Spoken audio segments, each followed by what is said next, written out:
subscribe this channel. नमस्कार दर्शक बंधु वर्तमान एबे आम देश आ ओडिशार जलवायु रे इलेक्शन रो गंध प्रबल हेबारे लागिछि।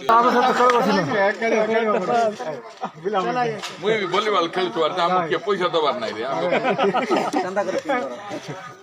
गुटे दीटा घर रो भोट जीवो न जीवो मुई जाननी तमे केमति करिवो तुमको जणा हला सुने वर्तमान नेता माने एबे घर घर बुली एईटा करि देबी सेईटा करि देबी कहि मिछ प्रतिश्रुति देई भिकारीଙ୍କ परि भोट भिक मागिबारे लागि पडिलेनी।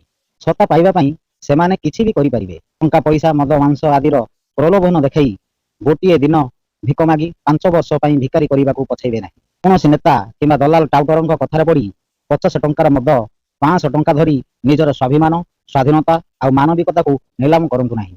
आपण स्वयं चिंता करंतु जे आपण काहाकू भोट देबे। आपणकर एही गोटिए भोट आपणक आगामी भविष्य निर्धारित करिवो। आपण स्वयं चिंता करंतु ओडिसा रे केउ सरकार को आनिबा को चाहुचंती। जेउ सरकार अण ओडियांक शासन रे चलीची 24 वर्ष धरी ओडिसा को लुटी दादन श्रमिक संख्या बढ़ाई चलीची। ओडिया भाषा ओडिया परंपरा ओडिया संस्कृति को विलुप्त करिबारे लागि पड़िची ना सही सरकार को आनिबा को चाहुचंती जे सदा सर्वदा गोटिए संप्रदायर सपक्ष रे रही भारतर अस्तित्व आ सनातन संस्कृति को मिटाइबारे लागिची। हिंदू धर्म आ राष्ट्रवाद को विरोध करि आसुची ना सही सरकार को आनिबे जे परिवर्तन रो नुआ आलोक देखाउची।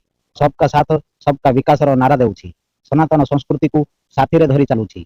देशर उन्नति आ सुरक्षा को मजबूत करुची। दर्शक बंधु आपण काहा पाखरे मुंड बिकंतु नाही। निज इच्छा रे भोट दियंतु आ हमकु कमेंट माध्यम रे जणातु कि आपण ओडिसा रे केउ सरकार आनिबा को चाहुचंती। वीडियो टिकु अन्य माननक पाखकु शेयर करंतु।